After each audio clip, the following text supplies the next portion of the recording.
So next naman is how to withdraw using Qubits Cube. So actually guys, lahat ng mga napag-usapan ko sa mga videos, mga tutorials o kung ano-ano man, makikita naman yun doon sa Telegram natin, sa Telegram group.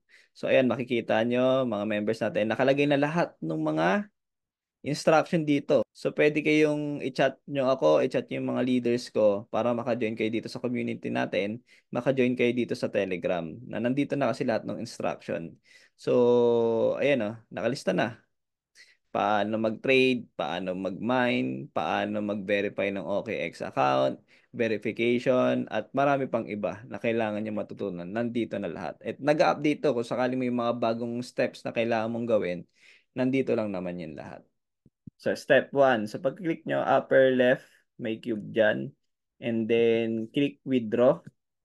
And then, pag-click nyo ng withdraw, may lalabas na ganito. Click TRC. Kasi papuntang OKX tayo. So, pagpunta nun, nakalagay na yung amount. Lalagay nyo yung amount kung magkano yung i-withdraw nyo. And then, wallet. Kung ano yung wallet. Pag kinilik nyo yan, di ba kung napanood nyo yung video about paano maglagay ng, ng wallet dito sa Qubits Cube. So, pagka-click nyo dyan, nandyan na yan. Lalabas na dyan yung wallet.